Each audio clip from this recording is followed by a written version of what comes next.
আপনারা রয়েছেন চেতনার অন্বেষণে চ্যানেলে। বর্তমানে ধর্মের উৎস সন্ধানে কি করে ধর্মের উৎপত্তি হলো সেটা নিয়েই চলছে বিস্তারিত আলোচনা। ধর্মের উৎস সন্ধানে ভবানী প্রসাদ সাহুর লেখা বই। প্রথম দিন আমরা শুনলাম হিন্দু ধর্ম কি করে এসেছে। আজ আমরা জানব ইসলাম ধর্মের উৎপত্তি কিভাবে। ইসলাম কথার অর্থ অনুগত হওয়া বা আত্মসমর্পণ করা। এই আনুগত্য, নিজেকে এই সমর্পণ সেই কল্পিত ঈশ্বরের কাছে, যাকে আরবি ভাষায় বলা হয় আল্লাহ। অবশ্য ঈশ্বরের সমার্থক এই আল্লাহ শব্দটির ব্যবহার শুধু ইসলাম ধর্মাবলম্বীরাই নয়, আরবের খ্রিস্টানরাও করে থাকেন। আরবি শব্দ ইসলাম থেকে উৎপত্তি হয়েছে মুসলিম কথাটি, যার দ্বারা তাদেরই বোঝায় যারা আল্লাহর ইচ্ছের কাছে নিজেদের সমর্পণ করেছেন। এই ধর্মমতের প্রবর্তক হজরত মুহাম্মদ, যার পুরো নাম আবু আল কাসিম মুহাম্মদ ইবন আবদ আল্লাহ ইবন আল মুত্তালিব ইবন হাসিম। ইসলাম ধর্মে আদম, নোয়া, যীশুখ্রিস্ট ইত্যাদি ঈশ্বরের বিভিন্ন দূত বা নবীর কথা বলা হয়। মুহাম্মদ ঈশ্বরের শেষ দূত। এই ধর্মের উৎপত্তি ও বিকাশ আরব অঞ্চলে। ইহুদি ও খ্রিস্ট ধর্ম এবং অন্যান্য নানা আঞ্চলিক ধর্ম তখন ওই অঞ্চলে প্রচলিত ছিল, কিন্তু আরবের সামাজিক অবস্থা ছিল অত্যন্ত শোচনীয়। শিশু হত্যা, ব্যভিচার, অবাধ যৌন বিচার, লুটপাট, অসহায় দরিদ্রদের উপর সবল ধনীদের অত্যাচার, নরহত্যা, দাঙ্গা ইত্যাদির যেন কোনো সীমা পরিসীমা ছিল না। সামান্য কারণে নিজেদের মধ্যে ঝগড়াঝাটি, খুন জখম শুরু হয়ে যেত। আরবের মক্কা শহরে কাবা নামে একটি ধর্মীয় স্থান ছিল। এতে ছিল অজস্র প্রায় 360টি দেবদেবীর মূর্তি। স্থানীয় মানুষদের কাছে এই অঞ্চলটি ছিল মানসিক শান্তি ও সামাজিক সুরক্ষার স্থান। এই কাবাকে ঘিরে ব্যবসা বাণিজ্যের কেন্দ্র গড়ে উঠেছিল, যা মূলত নিয়ন্ত্রণ করত কোরাইশ বংশের লোকেরা। ষষ্ঠ শতাব্দীর শেষ দিকে এই ব্যবসা খুবই অর্থদায়ী হয়ে ওঠে। একই সঙ্গে কিছু অভ্যন্তরীণ দ্বন্দ্বেরও সৃষ্টি হয়। এছাড়া মরুযাত্রী ব্যবসায়ীরা উট নিয়ে ভারত, ইথিওপিয়া থেকে জিনিসপত্র ভূমধ্যসাগরীয় অঞ্চলে নিয়ে যেত। ইয়েমেন, সিরিয়ার মধ্যে ব্যবসা চলত, কিন্তু সম্পদ কুক্ষিগত ছিল মুষ্টিমেয় কয়েকজনের হাতে। বিপুল সংখ্যক মানুষ ছিল হতদরিদ্র। এদের প্রতি বিন্দুমাত্র নজর দেওয়ার মতো মূল্যবোধ ও মানসিকতা ধনীদের ছিল না। গোষ্ঠীগত ঐক্য ভেঙে যাচ্ছিল। এই চরম অনাচার ও অমানবিক অবস্থার মধ্যেই জন্মেছিলেন মুহাম্মদ। তিনি তার সুদক্ষ সামরিক ক্ষমতার সঙ্গে ঐশ্বরিক নির্দেশাবলী হিসেবে নানা নিয়মকানুনের প্রচারকে নিপুণভাবে মেশান এবং জীবদ্দশাতেই প্রায় সমগ্র আরবকে ঐক্যবদ্ধ করেন। জন্মদান ইসলাম ধর্মের, যার অধীনে ঐক্যবদ্ধ হয় ছিন্ন বিচ্ছিন্ন আরব জাতি। খ্রিস্ট বা হিন্দু ধর্মের মতো মুহাম্মদের জীবনকে ঘিরে বিশেষ কোনো অলৌকিক ঘটনা বা ক্ষমতার কথা প্রচারিত হয়নি। তথাকথিত জটিল ও দুর্বোধ্য আধ্যাত্মিকতার কথাও বলা হয়নি। দরিদ্রকে দান করতে হবে, সুদ নেওয়া চলবে না, মদ খাওয়া চলবে না, বা সব মানুষ সমান, এই জাতীয় সহজ সরল কথাবার্তা এবং সামাজিক, অর্থনৈতিক, সামরিক প্রয়োজনে নিজেদের স্বার্থে সৃষ্টি করা নানা নিয়মাবলী, এগুলি ইসলাম ধর্মের মূল কথা। 570 খ্রিস্টাব্দের 29শে আগস্ট সোমবার মুহাম্মদ মক্কা শহরে জন্মগ্রহণ করেন। জন্মের আগেই বাবা আবদাল্লাহ মারা যান। মা আমিনা মারা যান মুহাম্মদের 6 বছর বয়সে। তারা ছিলেন কোরাইশদের সম্ভ্রান্ত গোষ্ঠী হাসিমের অন্তর্ভুক্ত।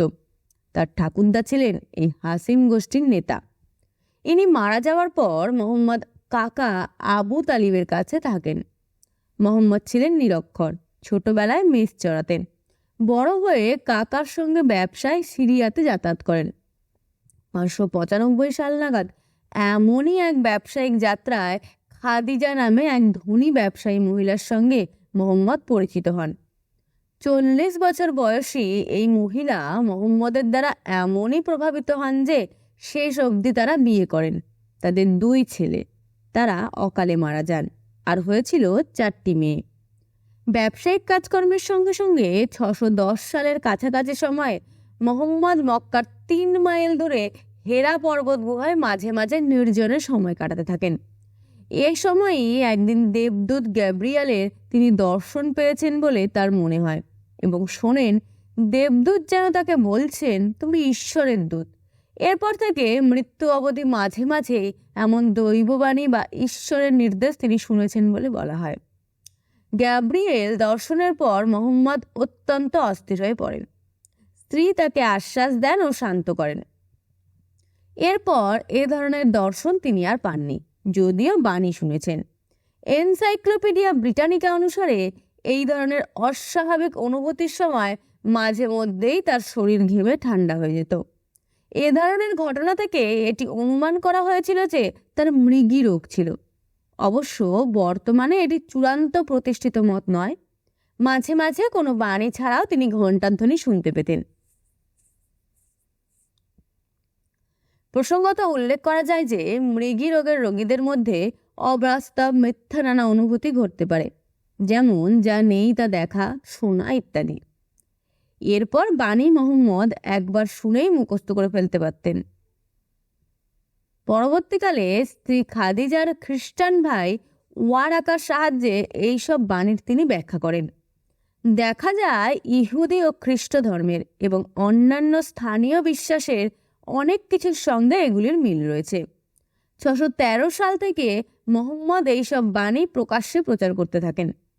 একেশ্বরবাদের নামে দুর্বলদের সাহায্য করা আর অত্যাচারীর মোকাবিলা করার কথা তিনি বলেন। এর মধ্যেই তার 39 জন অনুগামী জুটেছিল। এরা আরকাম নামে এক বন্ধুর বাড়িতে একসঙ্গে এগুলো নিয়ে আলোচনা করতেন। মাঝে মধ্যে কাবায় একসঙ্গে পুজোও করতে যেতেন। এই অনুগামীদের প্রায় সবাই ছিলেন মক্কার ধনী ব্যবসায়ীদের ছেলে বা ভাই, কিন্তু মোহাম্মদের শোনা ও প্রচার করা ওই দৈববাণীগুলো ছিল আসলে সামাজিক নানা সংস্কারমূলক আচরণবিধি। মক্কার ধনী ব্যবসায়ীদের ব্যবহার ও প্রচলিত মানসিকতার সমালোচনায় প্রায়শই ওগুলো মুখর ছিল। আত্মকেন্দ্রিক ব্যবসায়িক মানসিকতার বিরুদ্ধে মোহাম্মদের কথাবার্তা ক্রমশ জনপ্রিয় হচ্ছে দেখে ধনী গোষ্ঠী মোহাম্মদের সামনে নানাবিধ প্রলোভন হাজির হতে থাকে, যেমন ব্যবসায় অংশীদার করা, সবচেয়ে ধনী পরিবারের মেয়েকে বিয়ের প্রস্তাব দেওয়া ইত্যাদি। এ ধরনের বহু বাধার সম্মুখীন হয়েছিলেন তিনি। বিশেষ করে কোরাইশ গোষ্ঠীর লোকেরা কাবার পূজা থেকে বিপুল আয় করত। তারা তো ক্ষিপ্ত হয়ে উঠল। তার প্রধান কারণ, মোহাম্মদ বলতে থাকেন, একমাত্র নিরাকার আল্লাতেই বিশ্বাস করতে হবে, অন্য দেবদেবী সব মিথ্যে। তিনি বলেন, যারা এই আল্লায় সমর্পিত তারা সব সমান, ভাই ভাই, তারা মুসলিম, আর তিনি নিজে এই আল্লাহর প্রেরিত দূত। তিনি ও তার বন্ধুরা কাবাকে আক্রমণ না করলেও অন্যান্য মূর্তিগুলির উপর আক্রমণ চালান। মক্কার বিরক্ত সন্ত্রস্ত ধনী ব্যবসায়ীরা মোহাম্মদের উপর নানাভাবে ব্যবসায়িক চাপ সৃষ্টি করতে থাকে। 616 সাল নাগাদ আবু জাহাল নামে একজন হাসিম গোষ্ঠীকে একঘরে অর্থাৎ বয়কট করার জন্য আন্দোলন শুরু করেন, কিন্তু বছর তিনেকের মধ্যে এই বয়কট আন্দোলনে ভাটা পড়ে যায়। যারা এটি করছিল তারা সম্ভবত একসময় বুঝতে পেরেছিল যে এর দ্বারা তাদের অর্থনৈতিক স্বার্থ বিঘ্নিত হচ্ছে। 619 সাল কাকা আবু তালিব মারা যান। হাসিম গোষ্ঠীর নতুন প্রধান হন আবু লাহার। ইনি মক্কার ধনী ব্যবসায়ীদের কাছের লোক ছিলেন।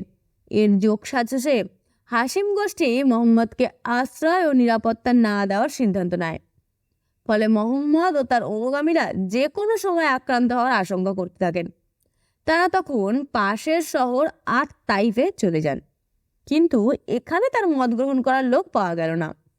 এই সময় মক্কার আরেক প্রতিযোগী গোষ্ঠীর কাছ থেকে নিরাপত্তার আশ্বাস পেয়ে তারা আবার মক্কায় ফিরে আসেন।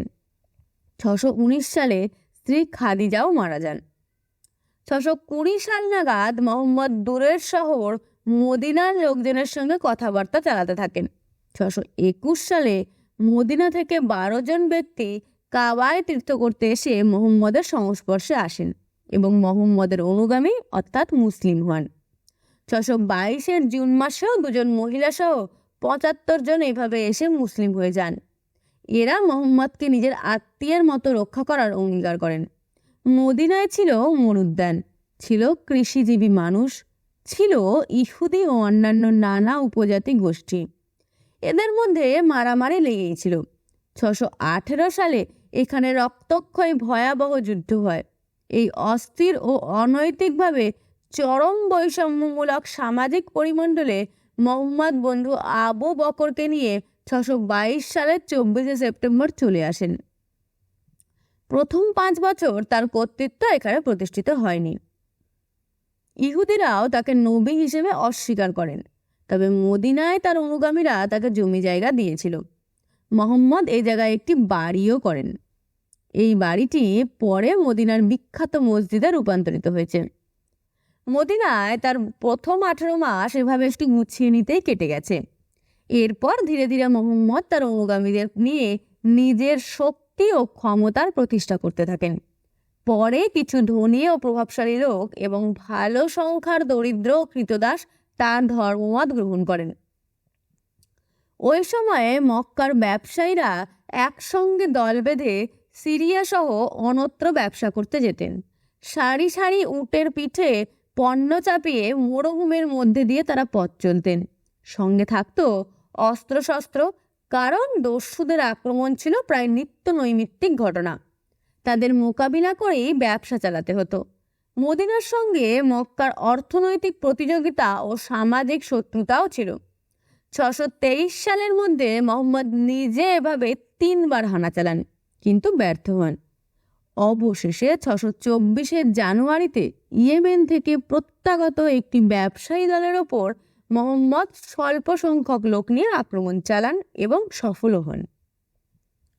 মক্কাবাসীরা মোহাম্মদের শক্তির আভাস পেয়ে আতঙ্কিত হয়ে ওঠেন। এ সময় মোহাম্মদ তার কয়েকটি নীতির পরিবর্তনও করেন। যেমন, এর আগে ইহুদিদের মধ্যে নিজেকে ঈশ্বরের দূত হিসেবে গ্রহণীয় করার জন্য কিছু সুযোগ দেওয়ার কথা বলতেন, কিন্তু এবার ইহুদিদের থেকে সম্পূর্ণ আলাদা হওয়ার আহ্বান জানালেন তিনি। এদিকে 624 সালের মার্চেও মোহাম্মদ সিরিয়া থেকে প্রত্যাগমনকারী আর এক ব্যবসায়ী দলের ওপর মাত্র 315 জন অনুগামী নিয়ে হানা দিয়ে সফল হন। মোহাম্মদ এই সাফল্যকে ঐশ্বরিক অনুগ্রহে সম্ভব হয়েছে বলে ব্যাখ্যা করেন। এটি বদরের বিজয় নামে বিখ্যাত। ক্রমশই মোহাম্মদের সামরিক নেতৃত্ব প্রতিষ্ঠিত হতে থাকে এবং সব ক্ষেত্রেই তিনি এসবকে আল্লাহর অনুগ্রহ তথা ইসলাম ধর্মানুসরণের যথার্থ ফল বলে বর্ণনা করেন। এই ধরনের আক্রমণের নাম দেওয়া হয় রাজ্জিয়া বা খাজাওয়াত। কিন্তু মদিনাতেও কিছু মানুষ তার বিরুদ্ধাচরণ করতে থাকে। স্থানীয় ইহুদিদের সঙ্গে মিলে আবদ আল্লাহ ইবন উবেই এ ধরনের একটি বিরোধী আন্দোলন সংগঠিত করেন। এ ধরনের নানা বিরুদ্ধাচরণের মোকাবিলার জন্য মোহাম্মদ নানা পদ্ধতি অবলম্বন করেন। এর একটি ছিল বৈবাহিক সম্বন্ধ স্থাপন। নিজে ঈশ্বরের প্রেরিত দূত বা রসুল হলেও মুসলিম গোষ্ঠীর প্রধান হিসেবে অন্যজন মনোনীত হতেন। তার উপাধি ছিল খলিফা। মোহাম্মদ প্রথম খলিফা আবু বকরের মেয়ে আয়েশাকে আগেই বিয়ে করেছিলেন, তার প্রথম স্ত্রী খাদিজার মৃত্যুর পর। এখন দ্বিতীয় খলিফা উমরের মেয়ে হাফসাহকেও বিয়ে করলেন। নিজের মেয়ে কুলথুমের সঙ্গে বিয়ে দিলেন উসমানের। ইনি পরে তৃতীয় খলিফা হন। আর আরেক মেয়ে ফাতিমার সঙ্গে বিয়ে দিলেন আলী ইবান আবু তালিবের। ইনি হন চতুর্থ খলিফা। পাশাপাশি আশেপাশের শত্রুস্থানীয় যাযাবর গোষ্ঠীর বিরুদ্ধেও রাজ্জিয়া পরিচালনা করে তিনি সফল হন ও তাদেরও বশীভূত করেন। এভাবেই মোহাম্মদের প্রভাব ক্রমেই বাড়তে থাকে সে দেশে। কিন্তু মক্কাবাসীরা বসে নেই। 625-এর 21শে মার্চ আবু সুফিয়ানের নেতৃত্বে প্রায় 3000 মানুষের এক বাহিনী মোহাম্মদের আশ্রয়স্থল মদিনার মরুদ্যান আক্রমণ করে। মোহাম্মদ হাজার অনুগামী নিয়ে শত্রুদের ডিঙিয়ে উহুদ পাহাড়ে চলে আসেন। কিন্তু এই যুদ্ধে মোহাম্মদ সম্পূর্ণ সাফল্য যাকে বলে তা অর্জন করতে পারেননি। ফলে এই যুদ্ধকে আখের সাফল্যের মতো ঈশ্বরের অভিপ্রায় বা অনুগ্রহ না বলে ভিন্নতর ব্যাখ্যার সাহায্যে অনুগামীদের মধ্যে বিশ্বাস অটুট রাখেন। আবু সুফিয়ান আবার আক্রমণ চালায়।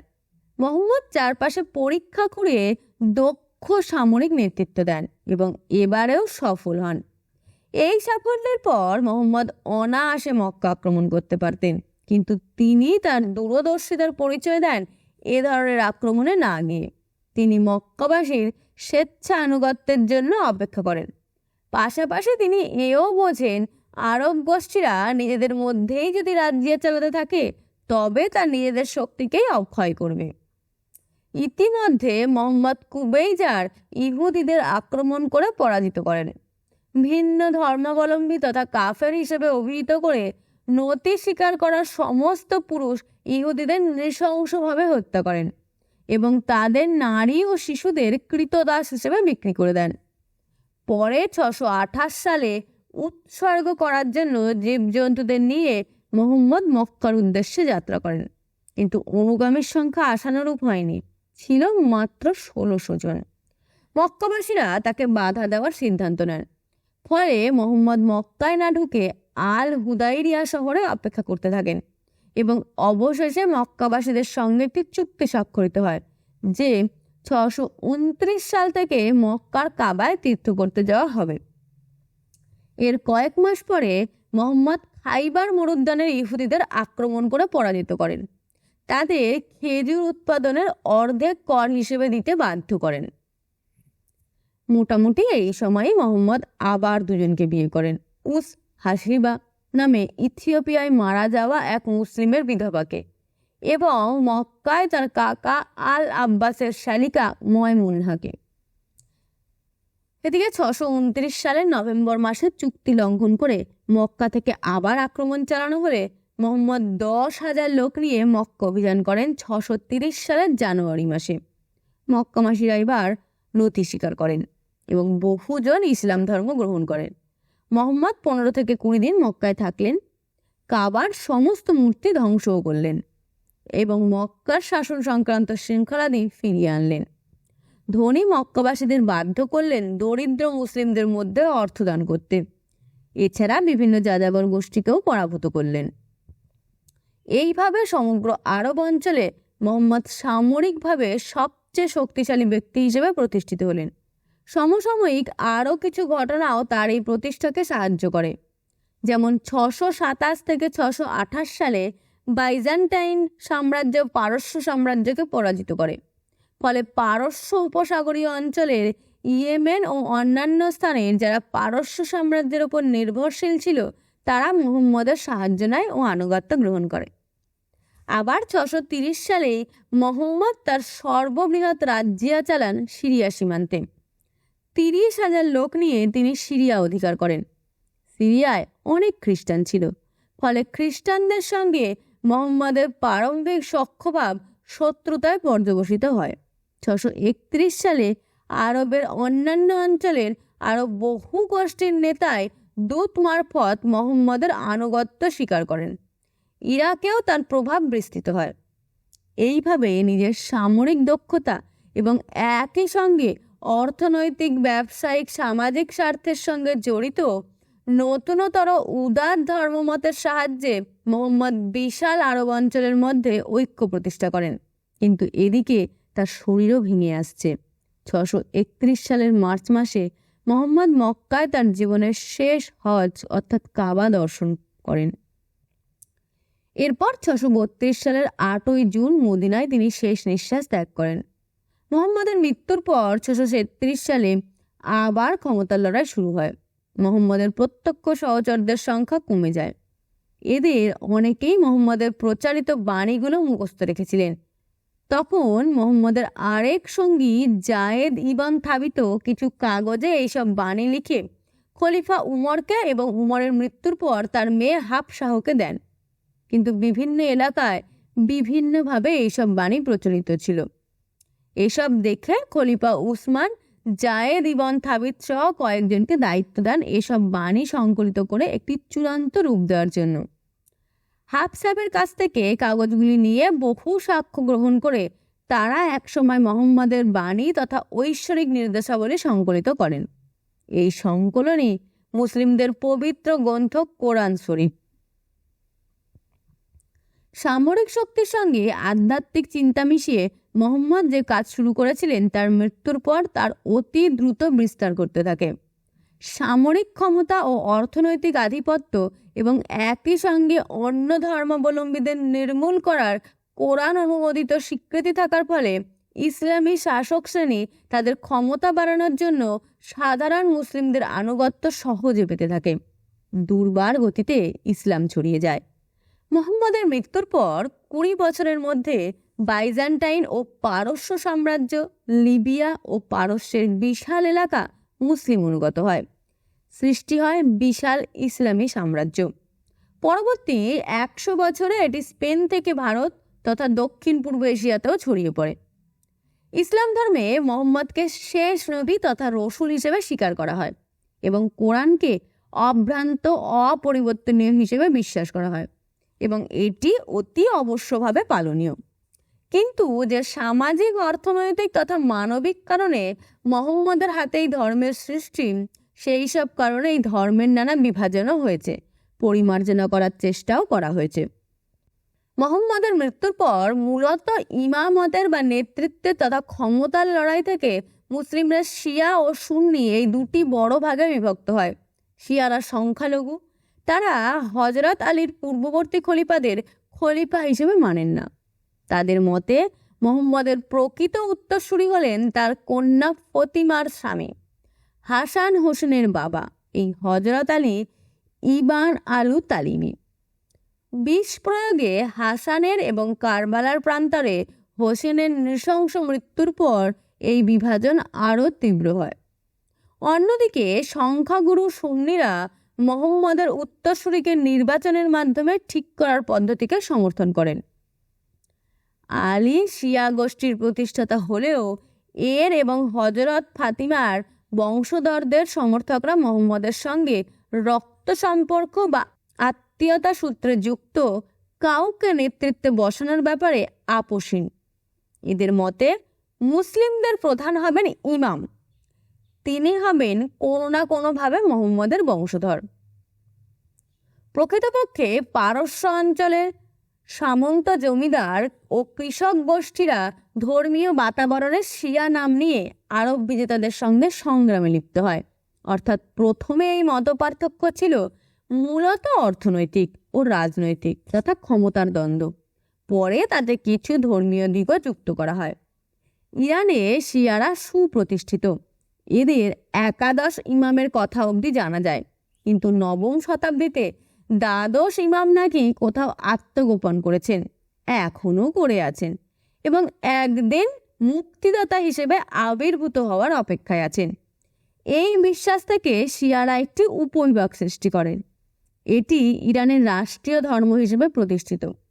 শিয়ার অন্যান্য বিভাজনের মধ্যে রয়েছে ইসমাইল পন্থা, কারমাথিয়া, ইসমাইল পরবর্তী বিভাজন আশাসিন।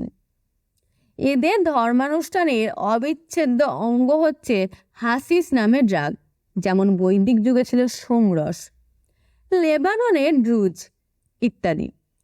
তৃতীয় খলিফার আমলে আরেক বিদ্রোহী ইসলামী গোষ্ঠী খাওয়াবিজের জন্ম হয়।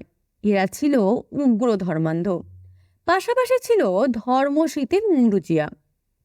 এই দুয়ের প্রতিক্রিয়ায় 8ম এবং 9ম শতাব্দীতে কিছু যুক্তিবোধ সম্মত চিন্তাভাবনা নিয়ে ধর্মীয় তত্ত্বের সৃষ্টি হয় মুতাজিল্লাহ নামে। এই মুতাজিল্লাহরা চিন্তাবিদগণকে মুসলিম দর্শনের সর্বপ্রথম ও সর্বশেষ বুদ্ধিবাদী তথা যুক্তিবাদী সম্প্রদায় হিসেবে গণ্য করা হয়। ওয়াসিল বিন আতা এই সম্প্রদায়ের প্রতিষ্ঠাতা। ইনি ইমামের প্রচলিত ইসলামী ব্যাখ্যার বিরোধিতা করেন। ইমাম তাকে ইতাজালা আন্না নামে অভিহিত করেন। এর মানে হলো সে আমাদের দল পরিত্যাগ করিয়াছে।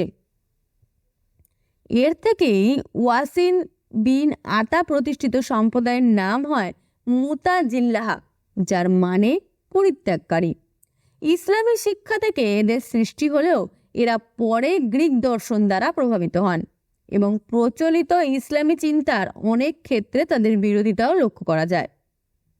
যেমন তারা কোরআনকে চিরন্তন বলে মনে করেন না, তাদের মতে একমাত্র আল্লাহই চিরন্তন, কোরআন তার সৃষ্টি, অতএব কোরআন চিরন্তন হতে পারে না।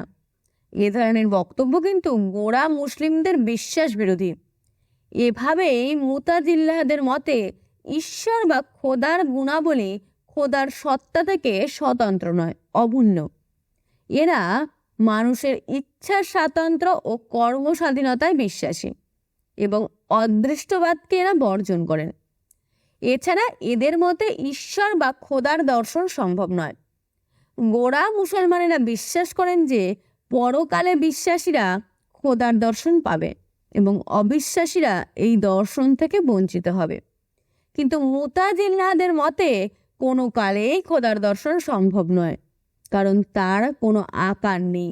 অন্যদিকে কোরআনে পরকালে বিশ্বাসীদের জন্য খোদার দর্শনের কথা বলা হয়েছে। মুতাজিল্লাহদের বক্তব্য, কোরআনে এই ওয়াদার রূপক অর্থে গ্রহণ করতে হবে। খোদার দর্শন সম্ভব হলে তা হবে আধ্যাত্মিক, জৈবিক নয়।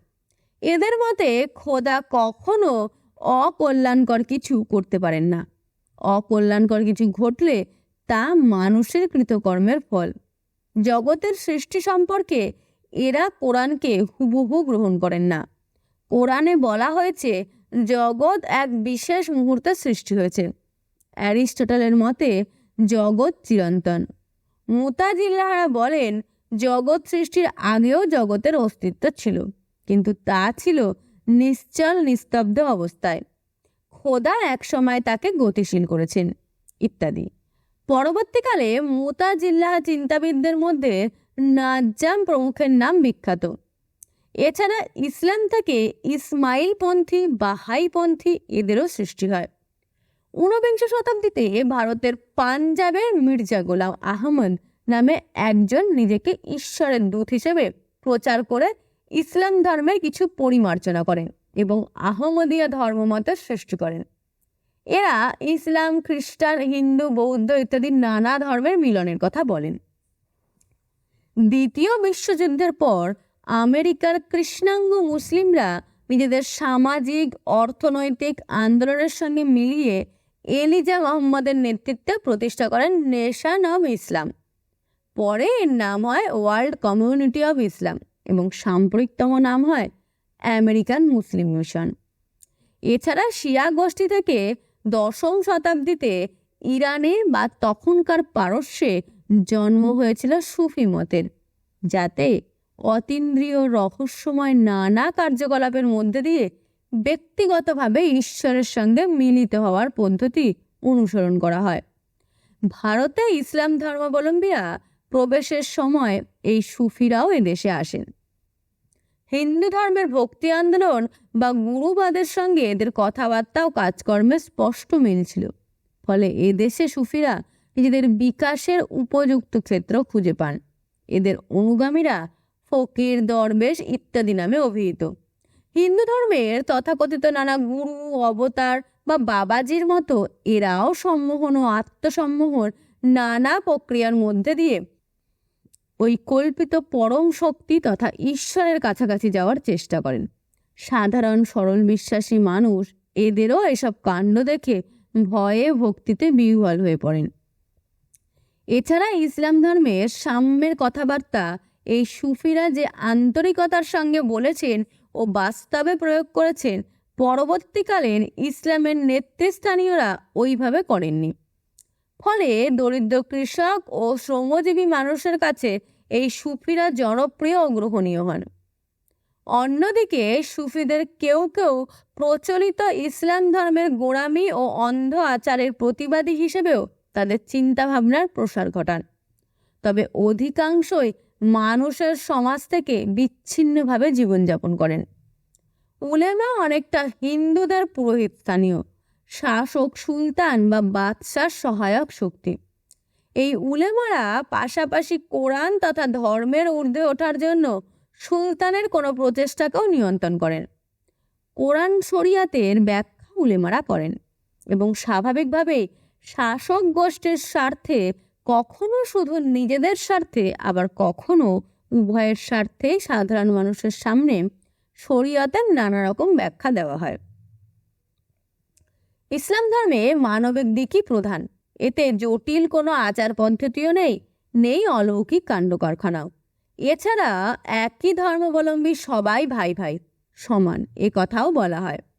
আবার অর্থনৈতিক বৈষম্যকে স্বীকারও করা হয়েছে। বলা হয়েছে ধনী দরিদ্রের বিভেদ ঈশ্বরের ইচ্ছায় ঘটে। ধর্মকে শাসক শ্রেণী ব্যবহার করে এবং সাধারণ মানুষ সরল বিশ্বাসের সুযোগ নিয়ে নিজেদের স্বার্থ সিদ্ধি করে। ইসলাম ধর্মেও তা অনিবার্যভাবে প্রতিফলিত। দরিদ্রদের জন্য যে দান তথা জাকাতের কথা বলা হয় তা যায় বাস্তবত মৌলবীদের হাতে। অসংখ্য মুসলিম দরিদ্র ও শোষিত অবস্থায় দিন কাটায়। মুষ্টিমেয় মুসলিম চরম বিলাসিতা ও প্রাচুর্যের নেশায় বিভোর। সবাই যে ইসলামের নানা নির্দেশ মানেন তাও নয়। যেমন মদ খাওয়া প্রথমের দিকে না হলেও পরে মুসলিমদের জন্য নিষিদ্ধ করা হয়েছিল, কিন্তু মোগল সম্রাট থেকে হান আমলের মোহাম্মদ আলী জিন্না সহ অন্যান্য অনেক বিখ্যাত ব্যক্তিত্বই মদ্যপানে অভ্যস্ত ছিলেন। আর ধনী নির্দন আরও বহু মদ্যপায়ী মুসলিমের উদাহরণ তো আছেই। প্রয়োজনে ধর্মাচরণে নানা পরিমার্জনাও করা হয়। যেমন প্রস্রাব পায়খানার পর জল দিয়ে ভালো করে জায়গাটা ধোয়া মুসলিমদের পক্ষে অবশ্য পালনীয়, কিন্তু জল না পেলে ধুলো বা বালি দিয়েও করা যায়। নির্দিষ্ট 1 মাস ধরে উপবাসের কথা বলা হলেও অসুস্থ ব্যক্তি বা ভ্রমণরত ব্যক্তি অন্য কোনো সময়ও এই কাজ করতে পারেন। ইসলাম ধর্ম সৃষ্টির আগে আরব অঞ্চলে ইহুদি ও খ্রিস্ট ধর্ম প্রচলিত ছিল। এইসব ধর্মের প্রচলিত নানা বিশ্বাস আচার অনুষ্ঠান ইসলাম ধর্মেও অনুপ্রবেশ করেছে। স্থানীয় অঞ্চলের মানুষদের মধ্যে প্রচলিত ধ্যান ধারণার নতুন মতবাদে কিছুটা স্থান পায়। খ্রিস্ট ধর্মেও দেবদেবীর পুজো করা নিষেধ করা হয়। 7 থেকে 10 বছর বয়সে মুসলিম ছেলেদের লিঙ্গমুণ্ড আবরণী ছেদের ধর্মানুষ্ঠানও ইহুদিদেরও ছিল, তবে সেক্ষেত্রে আরও কম বয়সে। ইহুদিদের মতো মুসলিমদের কাছেও শুয়োরের মাংস নিষিদ্ধ, ঈশ্বরের ছবি আঁকাও নিষিদ্ধ। 1992 সালের মাঝামাঝি পৃথিবীর জনসংখ্যার 17.7 জন ছিলেন ইসলাম ধর্মাবলম্বী। এরা ছড়িয়ে আছেন 184টি দেশে। বর্তমানে মালদ্বীপে কিন্তু 100 জনই সুন্নি। ইরানে রয়েছে 98.3, ইরাকে 95.5, আফগানিস্তানে 99 জন শিয়া, এর মধ্যে 25 জন, আর সুন্নি 74 জন। বাংলাদেশে 86.6% লোক মুসলিম। অস্ট্রেলিয়াতে 0.7% লোক ইসলাম। সুইজারল্যান্ডে 1.5% লোক। শ্রীলঙ্কাতে 7.6% লোক। সিঙ্গাপুরে 15.4% লোক ইহুদি ও খ্রিস্টান, যাদের নিজস্ব ধর্মগ্রন্থ ছিল। ইসলামের প্রারম্ভিক সময়ে তাদের কিছু মর্যাদা দেওয়া হতো। তাদের পরাজিত করা হলেও ধর্মীয় স্বায়ত্তশাসনের অধিকার দেওয়া ছিল এবং আহল আল কিতাব নামে অভিহিত করা হয়, তবে মোটা অর্থকর হিসেবে দিতে হতো, যেটা জিজিয়া নামে পরিচিত ছিল। আর মূর্তি পূজক অন্যান্য গোষ্ঠীকে মৃত্যু অথবা ইসলামে ধর্মান্তর গ্রহণের মধ্যে একটিকে বেছে নিতে হতো। কিন্তু আধিপত্য করা, একচেটিয়া ব্যবসা করা ও নতুন রাজ্য দখল করার যেসব দিক ইসলাম ধর্মের জন্ম থেকেই তার সঙ্গে সম্পৃক্তভাবে মিশে আছে, তার থেকে কিন্তু এই জিহাদ অপ্রাসঙ্গিক মোটেই নয়। শুধুমাত্র নিজের ধর্মাবলম্বীদের তবু কিছুটা আপন ভাবা হয়, যদিও একই ধর্মাবলম্বীদের মধ্যেও শাসক শোষিত বা ধনী দরিদ্রের অস্তিত্ব ধর্মানুমোদিত। বলা হয়েছে তিনি হাসাইয়া থাকেন এবং তিনিই কাঁদান, তিনিই মারেন, তিনিই বাঁচান, তিনিই ধনী গরিব করেন। অর্থাৎ ইসলাম ধর্মে সাম্যের কথা বলা হয়েছে বলেও আসলে ওই সাম্য ব্যাপারটির মধ্যে ফাঁকি আছে, এটা স্পষ্ট। এবং হিন্দুদের মতো সেখানেও এই বৈষম্য ঈশ্বর সৃষ্ট হয়েছে বলেই চালানো হয়েছে। শেষ বিচারের দিনের কথা বলা হয়, যেদিন ঈশ্বর অন্যায়কারীর বিচার করবেন। হিন্দুদের মতো পূর্বজন্ম বা কর্মফলের কথা না বললেও এই শেষ বিচারের বা স্বর্গ নরকের বিশ্বাসে দরিদ্র, লাঞ্ছিত, অত্যাচারিত মুসলিমরা মানসিক সান্ত্বনা পাওয়ার চেষ্টা করেন। নিশ্চয়ই নেককার মানুষেরা বেহেশতের সুখে নিয়ামতের মধ্যে থাকিবে এবং পাপীরা নিশ্চয়ই দোজখের মধ্যে থাকিবে। ইসলামে মেয়েদের সম্পত্তির ভাগ দেওয়া হয়েছে। তৎকালীন আরবে একজন ধনী ব্যক্তি অসংখ্য নারীর সঙ্গে ব্যভিচার চালাতো। মোহাম্মদ শুধু 4টি বিয়ের কথা বলেন, তবে লক্ষণীয়, প্রথমা স্ত্রীর মৃত্যুর পর তিনিও কিন্তু 4টি বিয়ে করেন। তবে অনেকের মতে তিনি মোট 14 জন মহিলার সঙ্গে সম্পর্ক স্থাপন করেছিলেন। তবে একটা শর্তও আছে, সবার সঙ্গে সমান ব্যবহার করতে হবে, যা বাস্তবত অসম্ভব। ইসলামে আত্মহত্যা করা অধার্মিক কাজ। তৎকালীন পরিবেশ অনুযায়ী কোরআনেও নারীদের ওপর পুরুষদের কর্তৃত্বের কথাই জোর দিয়ে বলা হয়েছে, সতীত্বের কথাও বলা হয়েছে। পুরুষদের নারীর ওপর কর্তৃত্ব আছে, কেননা আল্লাহ তাদের একজনকে অপরের ওপর শ্রেষ্ঠত্ব দিয়েছেন, এবং সেই হেতু যে পুরুষ নিজের ধন ব্যয় করে, ফলে সাধ্বী নারীরা পুরুষের হুকুম মতো চলিবে এবং তাহাদের অনুপস্থিতিতেও আল্লাহর হেফাজত রক্ষা করিবে। আর যে নারীদের কুস্বভাবের আশঙ্কা করো, তাহাদিগকে নসিহত করো, তাহাদের সহিত এক শয্যায় শয়ান বন্ধ করো এবং তাহাদিগকে দরকারে প্রহার করো। কিন্তু যদি তাহারা তোমাদের কথা মানা করে, তবে তাহাদের ওপর অত্যাচারের বাহানা খুঁজিও না, নিশ্চয়ই আল্লাহ শ্রেষ্ঠ ও মহান। অর্থাৎ নারীরা যেন পুরুষদের গৃহপালিত পশু বিশেষ, এবং এই মানসিকতা থেকেই হয়তো নারীদের প্রতি করুণা করা, সম্ভ্রম দেখানো, সম্পত্তির ভাগ দেওয়া, এসবের কথাও বলা হয়েছে। স্মরণ করা যেতে পারে যে বৃহদারণ্যক উপনিষদে যাজ্ঞবল্ক্য অনিচ্ছুক স্ত্রীকে প্রহার করে যৌন মিলনে বাধ্য করার হিতোপদেশ দিয়েছেন। কোরআনে নানা নির্দেশের নানা ধরনের ব্যাখ্যাও করা হয়। এখনকার সময়ের পরিপ্রেক্ষিতে তার অনেক কিছুই স্বাভাবিকভাবে তাদের প্রাসঙ্গিকতা হারিয়েছে। আগেই বলা হয়েছে, এই ইহুদি ধর্মাবলম্বীদের অনেকেই আচার অনুষ্ঠান ইসলাম ধর্মে তথা কোরআন শরীফে স্থান পেয়েছে। ইসলামের পূর্বসূরি ইহুদি ধর্ম বেশ কিছু বিধিনিষেধ ছিল, যেমন শুয়োর, উট, খরগোশ ইত্যাদির মাংস খাওয়া নিষিদ্ধ ছিল। যাযাবর ইহুদিদের শত্রুস্থানীয়রা শুয়োর পুষত। শুয়োর যেহেতু শত্রুদের গৃহপালিত জন্তু, তাই তাকে ঘৃণ্য বা অখাদ্য হিসেবে প্রচার করা হয়েছিল। উট ছিল খুবই উপকারী প্রাণী, যা মরুবাসীর অর্থনৈতিক ও দৈনন্দিন জীবনে অপরিহার্য ছিল। রক্তযুক্ত প্রাণী মাংস খাওয়া নিষিদ্ধ ছিল, কারণ রক্তকে ভাবা হতো দেহের আত্মা। লিঙ্গ মুণ্ডচ্ছেদের নিয়মও ইহুদিদের মধ্যে প্রচলিত ছিল। এমনি এই ধরনের নানা স্থানীয় ইহুদি আচারের কিছু কিছুকে আর এড়ানো যায়নি, সেগুলো মুসলিমদের আচারেও পরিণত হয়েছে। কিন্তু হজরত মোহাম্মদের নেতৃত্বাধীন মুসলিমদের কাছে ক্ষমতার প্রশ্নে ইহুদিরা ছিল শত্রুস্থানীয়। তাই এক সময় স্থানীয় এই প্রতিদ্বন্দ্বী গোষ্ঠী সম্পর্কে শত্রুতামূলক নির্দেশ কোরআন শরীফে অনুপ্রবেশ করেছে। যেমন, হে ইমানদারগণ, তোমরা ইহুদি ও খ্রিস্টানদিগকে বন্ধু হিসেবে গ্রহণ করিও না, তাহারা পরস্পরের বন্ধু, এবং তোমাদের মধ্যে যে ব্যক্তি তাহাদিগকে বন্ধু হিসেবে গ্রহণ করে, সে তাহাদেরই একজন হইয়া যায়। কিংবা, নিশ্চয়ই আমি কাফিরদের জন্য শিকল গলার বেড়ি ও জ্বলন্ত আগুন প্রস্তুত রাখিয়াছি, ইত্যাদি ইত্যাদি। পবিত্র কোরআনের এইসব নির্দেশ গত 1500 বছর ধরে কিছু মানুষ অনুসরণ করছেন। এর সৃষ্টির সামরিক ও অর্থনৈতিক চরিত্র ছিল প্রকট। অন্যদিকে ইসলামের মধ্য দিয়ে সামাজিক ও অর্থনৈতিকভাবে দুর্দশাগ্রস্ত যাযাবর মানুষদের, শহরের মানুষ ও ব্যবসায়ীদের সবার স্বার্থই কম বেশি দেখা হয়েছে।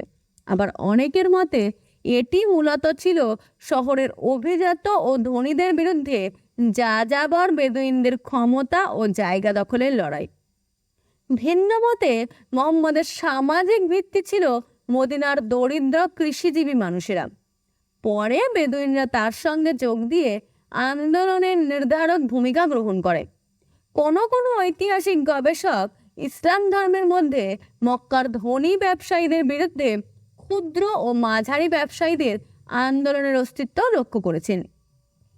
এঙ্গেলসের মতে ইসলাম ধর্ম একদিকে শহরবাসী ব্যবসায়ী গোষ্ঠী, অন্যদিকে যাযাবর বেদুইন গোষ্ঠী, উভয়েরই স্বার্থবাহী ছিল। আপনারা এতক্ষণ শুনছিলেন ধর্মের উৎস সন্ধানে, ভবানীপ্রসাদ সাহুর লেখা। আর যেটা শুনলেন সেটা কিভাবে ইসলাম ধর্ম পৃথিবীতে এসেছে এবং সেটার কিভাবে বিস্তৃতি হয়েছে। এর পরের দিন শুনবেন ইহুদি ধর্ম। শুনতে থাকুন সঙ্গে থাকুন চেতনার অন্বেষণে।